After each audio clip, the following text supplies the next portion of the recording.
Good day, everybody. It's Andrew here, and welcome back to my channel. We have huge updates on the next stimulus package, and it has a lot to do with the Virginia election for governorship that just took place last night. And this is bad news for Democrats, but potentially really good news for stimulus. So let's discuss the details in this video, but before we do, don't forget to like this video and subscribe. I also have a second channel, so do me a huge favor. Click on the link that's in the description of this video. Subscribe to my second channel. I'm going to be giving away a stimulus check on that channel just as a thank you for supporting my work. Okay, so what happened with the Virginia governorship race and why is this good news for stimulus? Well, first of all, Republicans have officially won and the Democratic nominee McAuliffe has officially lost and conceded that election. So a state that Joe Biden carried by 10 points in the presidential election was just won by Republicans. Obviously, that was an upset, and obviously, that is bad news for Democrats. But why does this mean good news for stimulus? Well, I'll quickly explain. Democrats have realized over the course of this last year that approving more stimulus checks helps them win elections. It helped them win those 2 Senate seats in Georgia, which is the only reason why they have both control of the Senate and control of the House, and is really the only reason why they're even able to do more stimulus packages. Then Governor Newsom was up for re-election in California. He approved a 4th and even a 5th stimulus check at the state level in California, and then he won that election when he was previously expected to lose in the polls. Well, now Democrats are realizing that by delaying the stimulus packages, by not approving more stimulus checks, it is costing them elections. So experts think that this election in Virginia is going to motivate Democrats to get more stimulus checks done. Now, of course, stimulus checks is not the only issue. There are a lot of issues at play here, right? And we'll talk about those later in this video. But one of the main reasons that Democrats lost this election is because they have not approved more stimulus checks. They have not increased Social Security benefits for seniors. They have not done a lot of the things they said they were going to do. And Joe Biden is already 1 year into office, right? So they've been saying for months that this election in Virginia was going to foreshadow what was going to happen in 2022. So although it's just one election, it's just one state, they are using this as a barometer to see, hey, do Democrats have to do more in order to win those elections in 2022? Otherwise, if they lose seats in the House or the Senate, they're going to lose their majority control in those chambers, and they're not going to approve more. They're not going to be able to approve more stimulus packages. So basically, this election could be a massive catalyst motivating Democrats to get more stimulus done. And guys, let me know in the comments if you agree.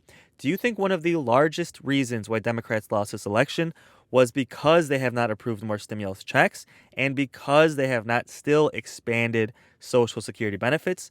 Let me know your thoughts in the comments below. Now, of course, Fox News is taking this as an opportunity to slam Democrats and tell them, see, Joe Biden doesn't know what he's doing. Democrats don't know how to run the country, and the American people have spoken. So let me know in the comments. Do you agree that the Biden administration has been incompetent, or do you think this is just normal politics, that it's difficult to get things done, and it's normal that it's taking them long to get the stimulus package done? Let me know your thoughts in the comments. But of course, Fox News is using this as an opportunity to slam Democrats and tell them, hey guys, 2022 is just around the corner, and this is a foreshadow of what is to come. They really believe that Republicans are going to take over the House and the Senate, and that President Biden is going to lose re-election in 2024, of course, if he runs. Well, even CNN is kind of throwing shade at Democrats, not really slamming them, but telling them, hey, Democrats should start panicking because something has to change. Everybody across the board is acknowledging the fact that Democrats have to change something if they're going to win those election seats in 2022. And a lot of experts think that one of the main things they need to do is approve more stimulus checks and expand Social Security benefits. Of course, at a time when some groups are trying to include a $1,400 stimulus check for seniors in this next stimulus package, a lot of people are saying, hey, approve that stimulus check, and it's going to help Democrats in the polls across the board because that's what happened when the 3rd stimulus check got passed.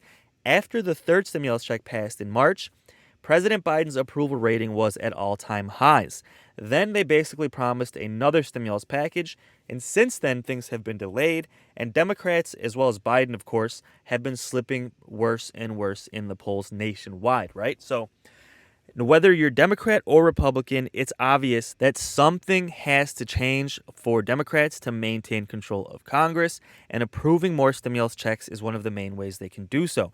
So again, this is really, really good news for stimulus, although it's bad news for Democrats because it looks like so far they are not on the path to maintaining control of Congress. It's really good news for stimulus because stimulus checks is one of the main ways that experts say Democrats can turn around what's currently happening when it comes to their popularity nationwide. So we're going to take a look and see what Fox News is saying, as well as what CNN is saying about what is happening with these elections and why this is a potential inflection point when it comes to stimulus checks getting done and when it comes to Democrats maintaining control of Congress. So first we'll take a look at Fox News, then we'll see what CNN had to say, and let me know your thoughts in the comments below. Vice President Kamala Harris saying last week the Virginia race would predict the outcomes in 2022 and 2024. And if that is the case, the Democrats could be looking at a tough road ahead, to say the least. She said it. She said it, not us. And even the New York Times is saying this, admitting in a tweet that Terry McAuliffe's loss in Virginia, quote, darkens Democrats' outlook for the 2022 midterms. Joe Concha, Fox News contributor, joins us live in studio. Good morning to you, Joe. Wow. So, with that tweet in mind, media reaction, take it away. Media reaction. Where to begin? I was at a funeral last night, so if I seem a little groggy-eyed, sure. I was watching MSNBC and CNN, and it was truly a funeral. Really thought you were at an actual funeral for somebody who died, but right. Well played. Van Jones, who I usually like, compared Glenn Youngkin to the Delta variant as far as COVID is concerned, and he said that basically that Youngkin is a Delta variant of Trump. You actually have that sound. Let's take a listen to what you're talking about. Yeah, let's see it. When this election is over in Virginia, we will know, have we seen the emergence of the Delta variant of Trumpism? The Delta variant of Trumpism. In other words, Youngkin, same disease, but spreads a lot faster and can get a lot more places. Wow. The same disease. I thought Youngkin kind of ran as a guy who wanted to fix education, who wants to fix the economy, who ran on the issues. Instead, we get that nonsense from a low-rated network. You think they're rating low now. Just wait till you see how depressed that audience is moving forward. MSNBC, I don't even want to repeat some of the things that were said on there, but basically you had Joy Reid, who's a conspiracy theorist, right? Makes Alex Jones look sane. She's named as a co-anchor last night to give you objective analysis. No, not exactly. She said that Republicans were dangerous and, again, compared them to terrorists. So you want media reaction and cable news. That's what I got to watch last night. Fun. Yeah. But overall, a couple of takeaways last night. This is obviously a political earthquake. What's going on in my state in New Jersey, regardless if Jack Ciattarelli wins, even if he loses by a point, that's a state that Joe Biden won by 16 points. You're giving away 15 points in 10 months. That's amazing. And he still could win, by the way. Look, Terry McAuliffe is a horrible candidate. That's another. I'll just go to my notes here. He's also a recycled one. Sequels, as you know, Todd. Movies, candidates never do well. Glenn Youngkin ran a perfect campaign, again, because he focused on the issues, and he won without Donald Trump ever entering the state. If I'm Ron DeSantis and I'm watching this right now, I say, maybe I can pursue the 2024 nomination without even unless Glenn Youngkin decides he's going to say, maybe I'll run. I'm hearing that a lot Isn't more. it so funny how we're looking at the Virginia race, we're already talking about We've the gone a little presidential crazy. election. Yeah. That's what we do in this business.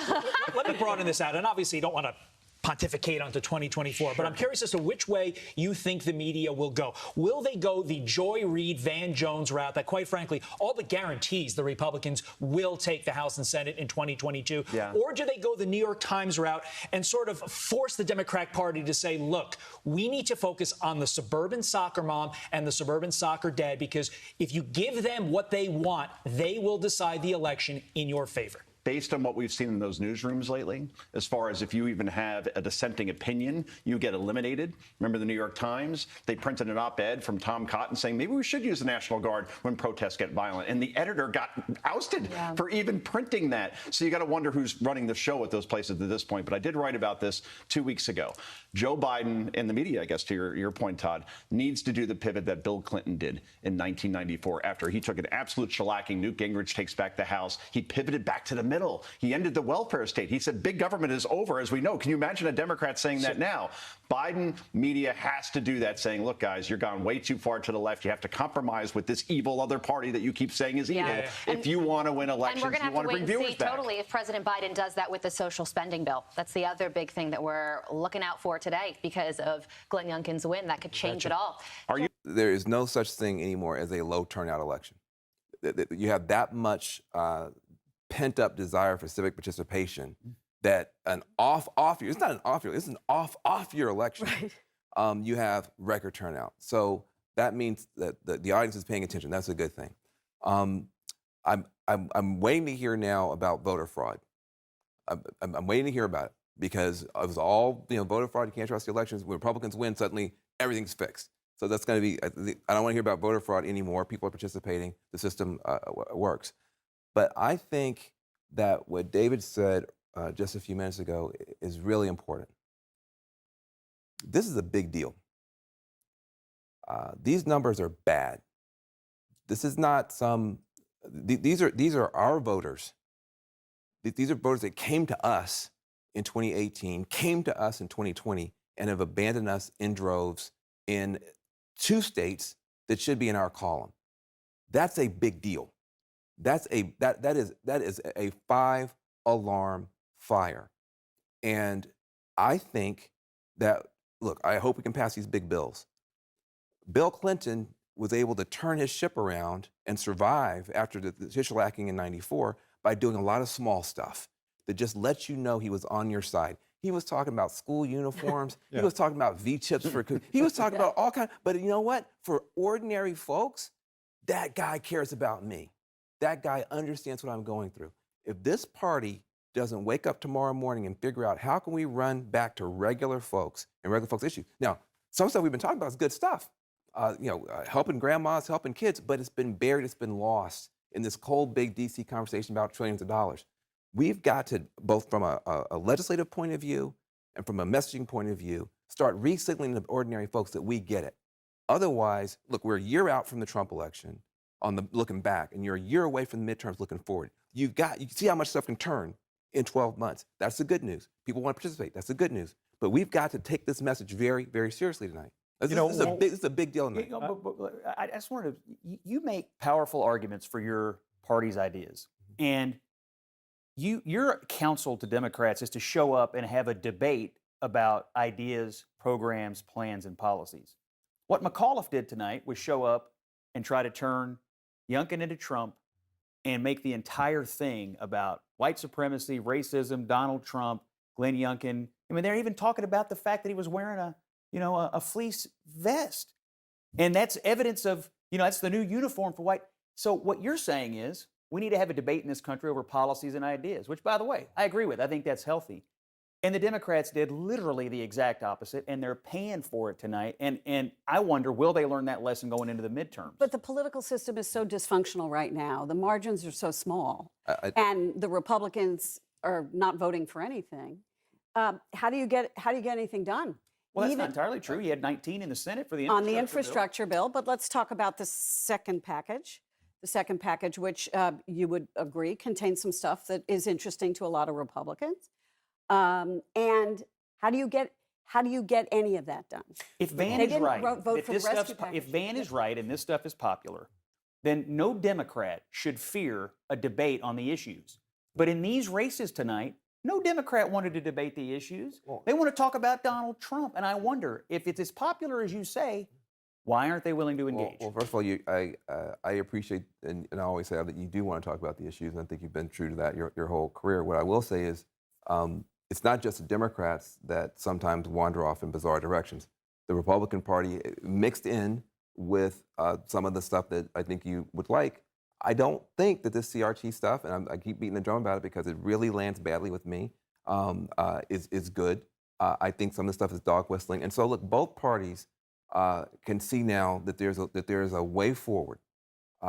This guy was more substantive and less inflammatory than Donald Trump. It paid off for him. I hope Republicans take that seriously. But for Democrats, I think that we've got some ideas that we have not even been able to communicate in terms of some own making some errors ourselves. We need to get back to that. In a healthy Republican Party, I assume some Republicans would, if the party was healthy, would look at this and say, oh, well, you know what? There's a path away from the former president. We don't need to be beholden to this guy. But I mean, you don't believe that. I mean, your happiness tonight is because Donald Trump is not front and center right now in the Republican Party. Glenn Youngkin is. I'm happy tonight. No, I'm happy tonight because the Republican Party proved you can run an issues-based campaign, compete in a blue state, and win. That's what I'm happy about. Whether it was Glenn Youngkin or somebody else, the fact that he had the wherewithal to write a platform on the issues that people care about and put it forward and have enough confidence in that to run a race in a blue state and say, I've got conservative solutions to the problems you care about. He did it in a blue state, and he has won the race. That's what I'm happy about because Trump never did that. Let's be honest. He had ideas about certain things, and it did touch nerves in the electorate, but he didn't even write a platform last year. And so in this race, there's an issue agenda. It was put forward to the voters, and they accepted it, and that's what I want Republicans to do. Listen, he was a good candidate. Yeah. He ran a good campaign. Candidates and campaigns matter, okay? And, you know, I always look at campaigns and I think, who is dictating the terms of the decision when you get to the polling place? Whose message is resonating more?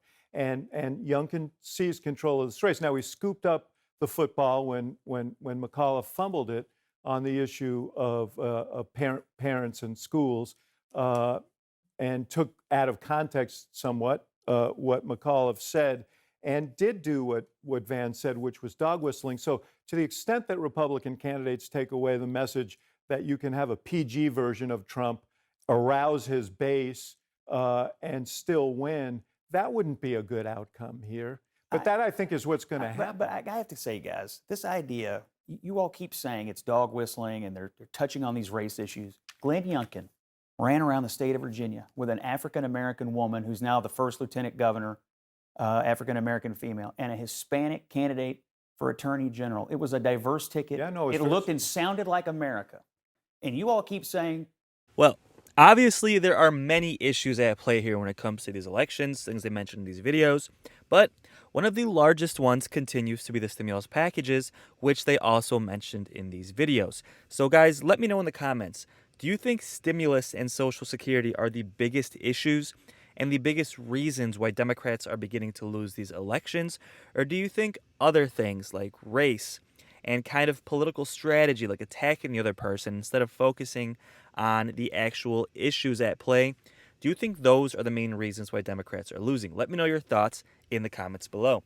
But in any case, this is an inflection point for Democrats. And a lot of experts are saying that with this being a foreshadowing of what's to come in 2022, that Democrats are going to be more motivated than ever to approve the stimulus packages and approve more stimulus checks to try and turn around what's happening with these elections and maintain control of the House and the Senate. So with that said, guys, we should have a lot of updates to come. Don't forget to subscribe, and I will keep you posted on the next 2 stimulus packages, Social Security changes, and daily news updates as well. And thank you so much for watching. So until the next video, take care and have a great day.